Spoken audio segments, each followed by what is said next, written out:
All right, everyone. Welcome this Monday evening. I guess Tuesday if you're from Australia here. But I am joined today by Ryan Bush. So, Ryan Bush is a jack of all trades with a passion for history, storytelling, and faith. With a background in archaeology, he loves writing stories that incorporate his interest in ancient history and mythology. Ryan Ryan's works range across fantasy, sci fi, humor, and even sometimes horror, and he tries to blend in his Christian faith with stories that entertain and inspire. In addition to works he's self published, several of his stories have been featured in contests and publications, including local newspapers, Your Paper Quest, and Havoc Publishing. So today we are here to talk about Wrath of the Star Gods. This is a Christian fantasy novella that Ryan has released today. So, Ryan, with that, I'm going to kick it over to you and give you an opportunity to give us a little pitch or a little info on what this particular novella is. Well, thank you very much. Thanks for having me on here today. Um, I'm not very good at pitching my stories. I was struggling to come up with a good summary of it. Um, but I guess it kind of starts with some questions in my mind. Um, I guess one of the key questions is, what if the ancient myths and ancient mythology had more truth to them than we're willing to give them credit for? What if the gods really did come down from the heavens to meddle in the affairs of men? And what if the Bible really is true and those gods were really not gods at all, but they're demons sent to deceive and destroy humanity? So that's kind of the premise of the story. And into that story steps a Bronze Age warrior named Talu. He comes to a village with a warning for its people. He says, if you perform your sacrifices when the night skies and the heavens twist and swirl with strange colors, darkness is going to come down and destroy everything. But the people refuse to listen to him, and the only one who listens is a young woman, a prophetess named Marion. So together, Talu and Marion have to join forces and try to do what they can to defeat the evil from among the stars that threatens to cover the land in darkness and destroy all of its people. So that's the main pitch for the story. Fascinating. All right. So you mentioned with your bio that you've done some writing before this. So I'm curious as far as what your experience has been up to this point. So this is a novella, not a novel, so it's shorter, which I know I've had several people that have come on and talked to me with different novellas, and they're actually very popular right now. People seem to like the shorter form where you can sit down with something and finish it within a couple hours of reading versus having to sink a lot of time into it. So that's, I think, a great place for a lot of writers to start. But I'm curious, as far as you mentioned other things that you've done, have you mostly been working in like the short story space? I actually started writing novels when I first kicked off writing. I was inspired by my dad. Actually, wrote some books when I was in high school and college, and that kind of inspired me to try and write my own. So I started with novels, and I wrote a couple. Like I said. Oh man, the kids. Yep, my kid is probably banging on the door trying to get inside too. Yeah, I wrote a couple of novels, and they were terrible. They have not seen the light of day. They may never see the light of day. But then I realized, I want to practice. I want to practice pitching and submitting publications and getting rejected. I think that's a good thing for a writer to learn, to build thick skin. So a few years back, I set a goal for myself to get 100 short story rejections or one acceptance within a year, whichever one came first. So I started just writing short stories for all these contests and publications, and I'd submit the same one to multiple places. And after maybe about 25 or 30 rejections, I finally got my first short story accepted. So that was pretty exciting. So then I kind of actually fell in love with short stories. And then as life got busy, that kind of became all I really had time to write. So I just started doing short stories for a while. When I'd have an evening, I could crank out 1,000 words or 2,000 words, a lot easier than you can do a full novel. So I started submitting, getting some published in different places, and then also published a few as well. Awesome. Yeah, so this is my first published work that I can actually hold in my hands. So Yeah.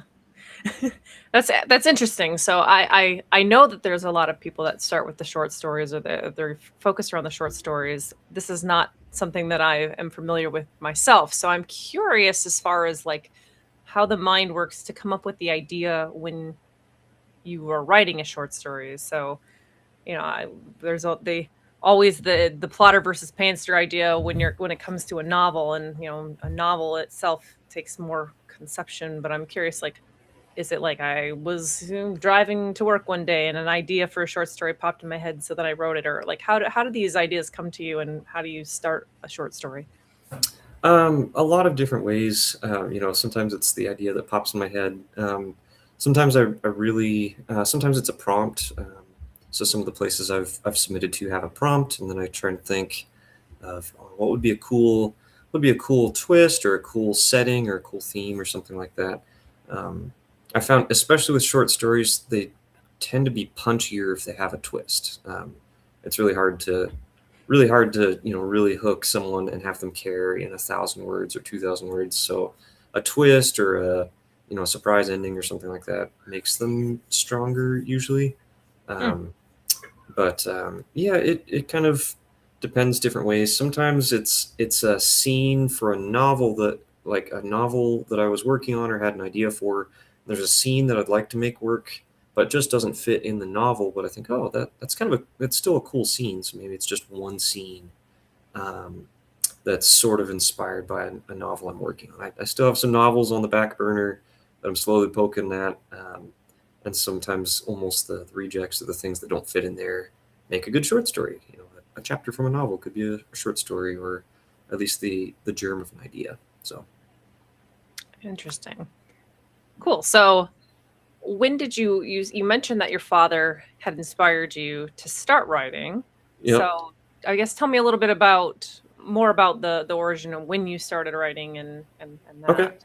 Yeah, and I brought a prop actually. So this was his book that he wrote.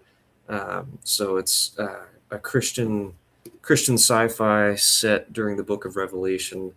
Um, and so I started helping him kind of edit and beta read when I was in high school and college. And I was reading that, and it kind of struck me like, wow, this is really good. This is actually, I would pick this up off a shelf and enjoy reading it. So it kind of struck me, um, that an ordinary person can just do that. You don't have to be a famous best-selling person from New York to write an entertaining story.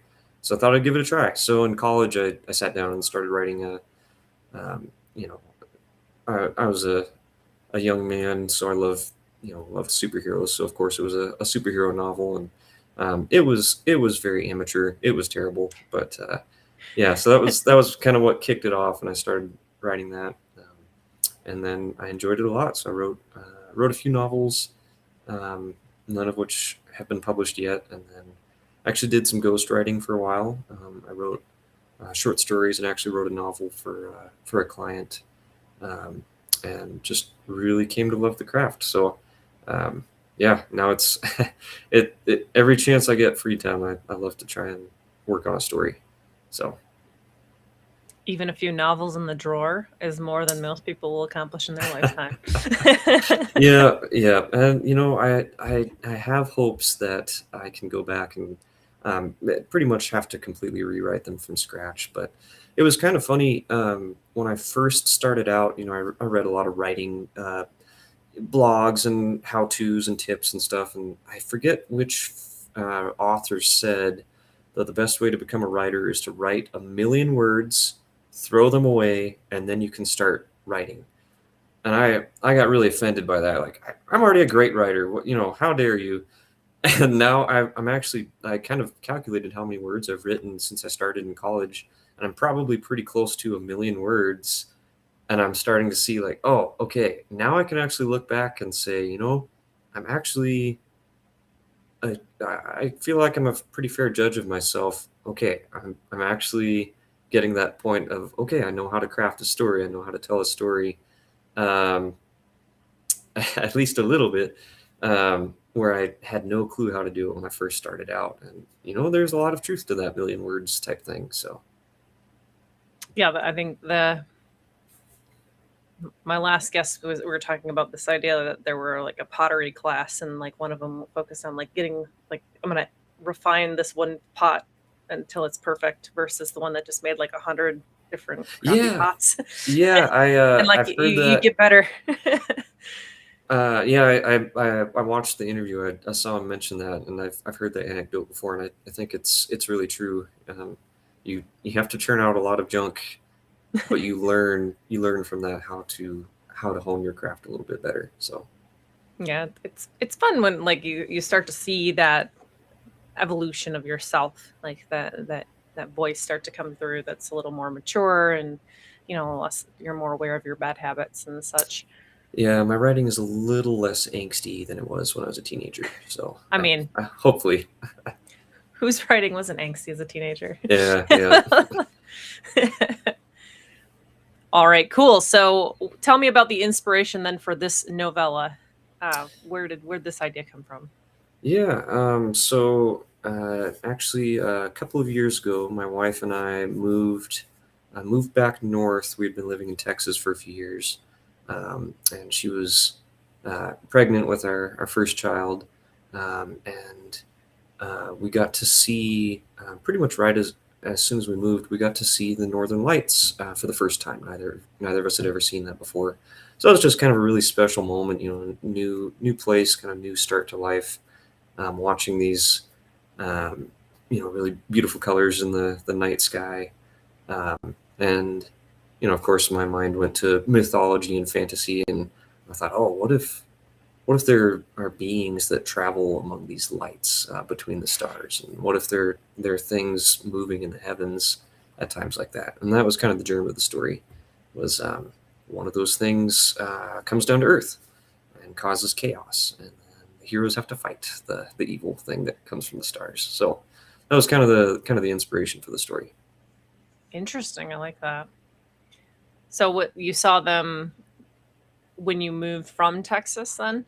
So you had Yep. already moved, or yeah. Yeah, we'd moved. We moved from Texas up to the north again, uh, and so it was pretty shortly after we moved that we got to see those. That's Um, cool. and it was kind of neat. We took a photo of the Northern Lights, and she actually used it as the background for the book cover. She designed my cover for me, so she used a photo that we took that night that inspired the story to make the cover for the story as well. So I thought that No, was it pretty neat. makes me wonder now, because I took a thumbnail. So the thumbnail for this video, I actually took a picture of that we took of the Northern Lights, Oh wow, put it as the background to add to yours. So now I'm like, is it the same day? that's kind of funny. I'd have to go back and check. It was That would be interesting. probably around 2 years ago. But Yeah, yeah. that could be. It could be like a representation of the same picture, just That'd be in pretty sweet. different Yeah, it places. was it was it was pretty strong across the whole upper United States, I believe. So a lot of Yeah, people saw it. But that's pretty cool. I remember that myself, and it was a very interesting. It was like a surreal experience to see the sky turn like pink and such. And it was yeah, like, wow. yeah, it was pretty sweet. Cool. All right. So you got that idea. You mentioned that you're a buff of like history and mythology. So tell me a little bit about that, from that interest of yours, and where it came from and what you do. Um, yeah, I went to school for archaeology. I got my bachelor's in archaeology a few years back.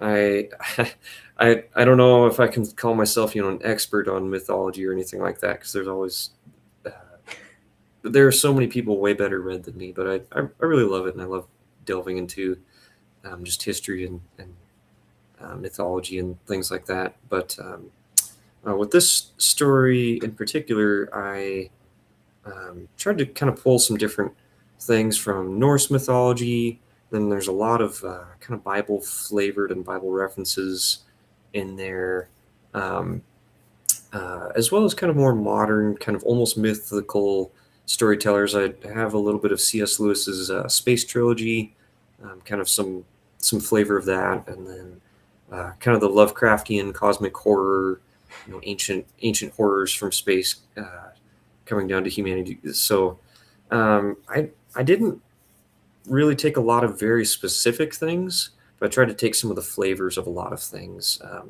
I and Stonehenge is kind of the sort of the setting. If you squint and look at it, it's not actually one-to-one Stonehenge. I tried to keep it vague enough that I'm not going for historical accuracy in this story. This is more historical, mythical flavored than anything else. So tried to have a little bit of Epic of Gilgamesh kind of flavor and Norse mythology, and just kind of this general idea that the old myths of the gods have more grains of truth to them than we usually give them credit for. I like that. All right. So then what are you hoping? So you're self-published now, so you've published this. Who is the audience that you're hoping to be able to reach with this story? As weird as it sounds, I guess people like me. I think that there are Christians who really like fantasy and really like speculative fiction in general, but they don't want. I guess just kind of the really watered down, preachy Christian storytelling that we get a lot of times. They want more of the fantasy. They want more of the myth, and the mythology, but they don't want the fantasy and the mythology as it's often written nowadays. That has kind of a lot of, I guess, encouragement of sin and things like that. And so I don't know.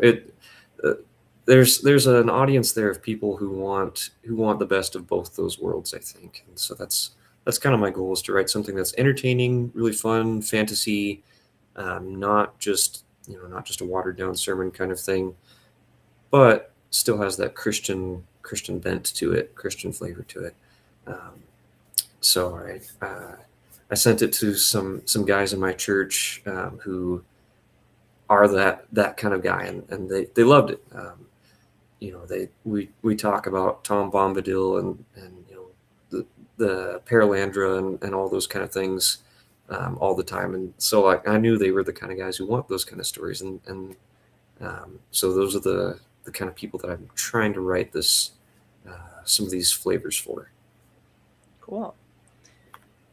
And so you've tell me about, I guess you mentioned that you've had some folks from your church read it. So I love to get into and understand like the process of bringing this to life. So you get the idea from this beautiful Northern Lights display, kind of start thinking about this. You have an idea in your head. Tell me about the process of actually making this real. So this is not a short story. This is a little longer. So you have to obviously write the story, but I'm curious, how does it come from conception a couple years ago to the actual thing that we're now able to purchase? Yeah. I started writing it probably not long after I saw the lights. We had our kid around that time as well, so time is kind of a blur. I haven't slept in a couple of years, so my whole timeline is messed up. But wrote a draft in my free time. And I try and edit and clean up at least a couple of drafts, because I know when I send a story out to people, people have limited free time, so I don't want to waste their time with something that I could do more work to improve, and then try and keep sending them drafts or something like that. So I tried to clean it up a few times. Then I always have my wife read it first. So she read the draft and she loved it. She thought it was really good. And she is very willing to tell me when something doesn't work. She is that's something I really love about her, helping me with my writing. Is we have fairly similar tastes, with stories somewhat, but she is absolutely willing to tell me if something's bland, boring, or doesn't work. But yeah, so wrote it, polished it up for a few drafts, gave it to her. She liked it, gave me some edits. Um, and then I have a few friends who've helped me, with feedback on, some of my other works and sent it out to them. Interestingly enough, some of my friends did not like this story at all. And so they really they had some really valid critiques, and I really changed some things kind of substantially. They also had things they really didn't like that I kind of, had to say, well, that's kind of the flavor of the story I'm going for. So, um, I had several people absolutely love it. A couple of people just did not like it at all, and so I took their critiques that I think were really valid, and really tried to adjust the story without losing what the people who loved it already, without losing the parts that they loved there. Um, so I think it was really valuable feedback, and I also realized some of it was just, it was the kind of flavor of story they didn't want anyway, Yeah. or maybe not what they were looking for. So if I changed that to try and please them, I would lose my other audience of the people who liked it already. So, but I'm really grateful for the feedback, kind of especially of the people who didn't like it, because there were some things I needed to change. Uh, Trying to portray the reality of evil, I think, got too heavy handed, and it just wasn't fun to read. Got So I it. tried to tone some of that down. Yeah, it's interesting. So my husband was working on a short story submission, and he had to go through like a period where he was like getting feedback from beta readers, and it's fun because like I think he was struggling with that idea too of like, well, there are people that are critiquing certain things, but like, is it valid? You have to ask yourself, is it valid versus is it going to adjust what I'm trying to actually tell? Like, is it just a mismatch or is it an actual fair critique? And I think Yeah, like all as writers, we have to figure out that balance and make yeah, judgment calls. So yeah. It's it's tough. You can't please everyone. But if multiple people say the same thing, that's a good reason for you to take a pause and look at it. But yeah, if multiple people also say the same thing, that they loved something, that's also a good reason to say, okay, maybe I don't I'm need with to that. adjust this completely because I have an audience. I don't want to lose that audience trying to chase this other audience. So Yeah, that makes sense. All right. So you had that, and then you mentioned that your wife helped you with the cover. So I'm curious as far as like, I think when we were setting this up, you were going through some proofs and trying to oh yeah, finalize that. yeah, Yeah. yep. Yeah, she's fairly new, with cover design. This year she's started. She volunteers with, Havoc, who has published some of my flash fiction stories. She volunteers to help, create some of their artwork and graphics and stuff. So she was trying to help me with this one, but we've never done, creating a cover for a printed book. So that was kind of a learning curve. It was kind of funny. The first version that we tried, she had to rescale it slightly, and it bumped some of the elements up. So we had Stonehenge on the cover, was like floating in the air a little bit, and so it was kind of disappointing when we got the first proof. Like, oh man, we need to try that again. But yeah, so, um, I had very little input on that. She designed, pretty much just designed everything, and, had to tweak it and adjust it. Um, and then once I knew how long the book was, I put it into the Amazon thing, and it gave me the dimensions for how large the book was going to be. And then I gave her the dimensions, and she had to adjust everything to fit that. So, but yeah, she had fun with it. It was a fun learning experience for both of us. And I'm very proud of her. It looks very nice. So, It is a very lovely cover. I mean, I'm a fan of like the Northern Lights in general as like an aesthetic, and it's an interesting, like a provocative kind of thing as far as like a fantasy cover. Yeah, And I hope so. I hope it yeah. catches people's eyes. But So then, what is the next approach? So how do you have a plan for how to get this out in front of people? I mean, you're here, so that's step one, right? Yeah, this was my plan. This is it. I think for me, I have a pretty small audience. I have a lot of family and friends who are pretty avid readers. I have a pretty literary circle, and a lot of people are really excited um, to grab a copy of it. So mostly it's going to be some social media and just kind of talking to people I know. Um, and I'm friends with some people who run local bookstores, so they said they would stock some copies of it. And then I have a newsletter I'll be sending out later this evening with that. So I'm still in the process of learning how to build an audience and everything, and that's another thing the short stories have been nice practice for is sending out newsletters and building a little bit of a social media presence and things like that. But I'm learning the marketing game. I am very much a novice, so this is it. This interview here. This is about all I had planned. But no, I think some Facebook posts, some newsletters, word of mouth with friends and family, and yeah, I'm hoping even if it's a small audience, I really hope that they're going to enjoy it. And honestly, that'd make me happy if just my friends and family and a few strangers on the internet read it and love it. I consider that a win. Yeah, that's definitely, I think, having those closer connections that are willing to read it and talk to you about it. I think like that's the biggest thing is for a lot of authors, I feel like, is that we have these things that live in our head, right? These ideas and these characters, and being able to have somebody at least to share that with in some way is rewarding. Yeah. So it's good to I love hearing when people actually do have like a supportive family that wants to come along for the ride.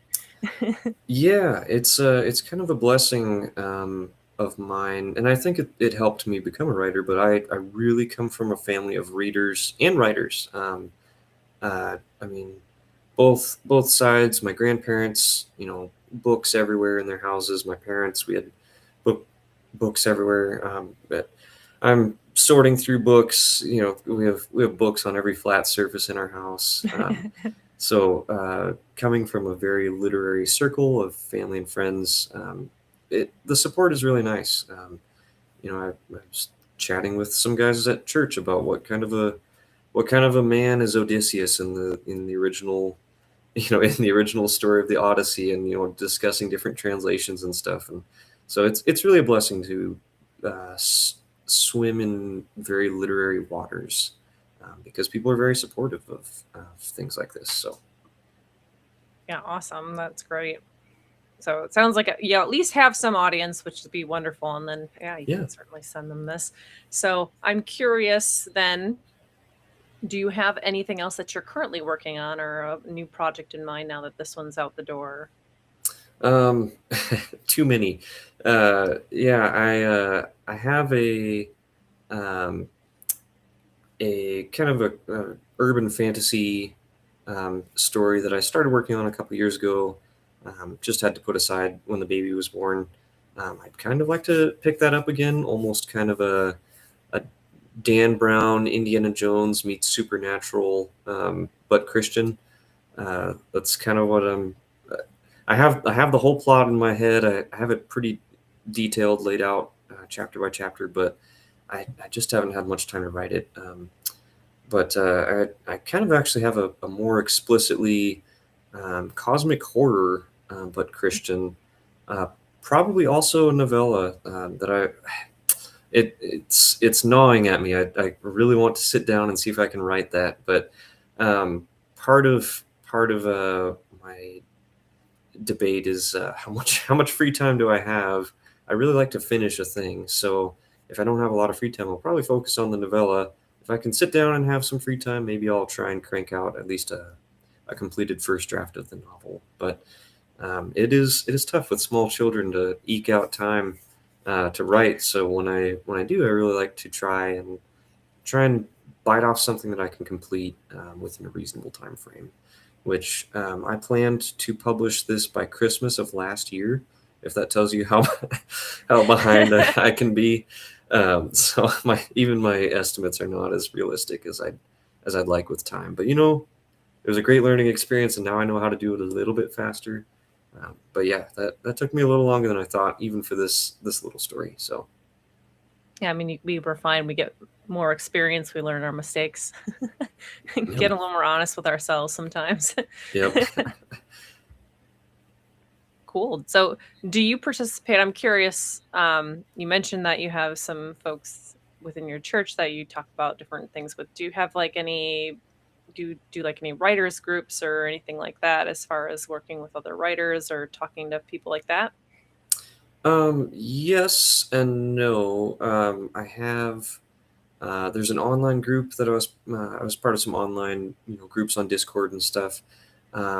I kind of fizzled out. I really haven't been able to participate at the times that they meet as often. Um, there is a local group that I go every once in a while. I'm able to make it to a meeting, and I go and get some good feedback there. I got some good feedback on this. Actually, there's some poetry that I put in this story, and Mm-hmm. I'm not a very practiced poet. It was something really new for me. I hadn't really tried poetry before, and there were several poets there, including I believe one of the former or perhaps current poet laureates in the state.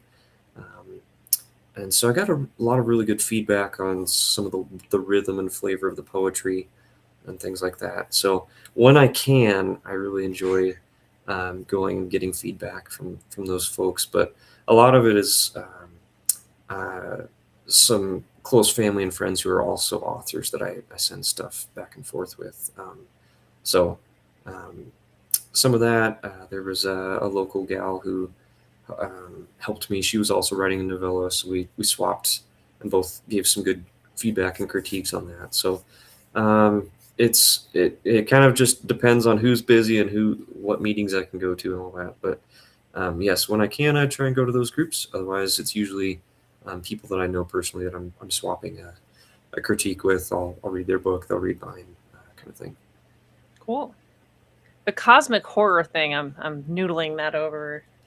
Is interesting to me. As I Yeah, don't know very many like Christian horror writers. That's a it's underserved genre. yeah, it's something I and I wrestle with where should the line be? Should we be dwell? We're not called to dwell in fear. Um, uh, but there's a part of me that just says, well, it's a fun ghost story, or something like that. But I think um, there is something valuable in having to quote the Veggie Tales thing, God is bigger than the boogeyman, but you can still have an entertaining story with the boogeyman and the overarching idea that, God is supreme over that. And so that's kind of the flavor. I tried to have a little bit of that flavor in this story, Mhm. um, but mulling over. I've written a few kind of cosmic horror stories that they're not explicitly Christian or anything like that, but I always try and keep in the back of my mind, like, whatever this monster is that's chasing this person, God is still supreme over everything here. But yeah, I think there's a space for kind of some more explicit Christian, but still with a scary story that you could have. I think Frank Peretti is kind of the one of the most famous authors who does that. He had some pretty kind of, I don't know, scary horror type things, but obviously through a very Christian lens. I don't know if you ever read any of his works. I have not, but that's interesting.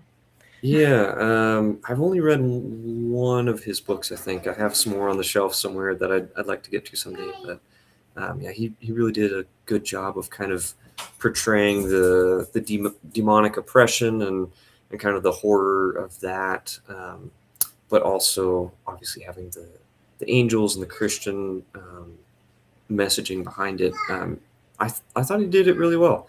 I would probably lean a little more Lovecraftian kind of stuff beyond our comprehension. But I think even in the Bible, we see things that are really hard for us to understand or grasp. Um, but always realizing that God made that thing and God is bigger than that, I think is a good thing for us Christians to remember is that even if there are things beyond our comprehension, God is still in control and God is still there. But you can still have a fun story of something that's beyond our comprehension in a scary way. I mean, if you read the book of Ezekiel, that is full of all sorts of wild imagery that's really hard to grasp, kind of scary. Can you imagine being there? But still, that presence of God kind of wraps the whole thing. So, yeah, it's something that I wrestle with as well. Of how much am I just telling an innocent, scary story, or how much could this be something that would be um, something that would be entertaining and even uplifting to read. I think C.S. Lewis actually, back to the space trilogy, had some um, pretty strong horror elements in that series. Obviously, with a very Christian outline across the whole thing. I don't know if you've read the space trilogy before, but there were some pretty scary scenes in there. Yeah, I think like we live in a world that can sometimes present us with, those elements of fear. And I think having some sort of relatable rubric or, understanding, I think helps people. I think we can't be afraid to be afraid sometimes. Yeah, and and like I said, I don't know. Sometimes a fun ghost story is just a fun ghost story, but I do think that sometimes it can be good for us to remember.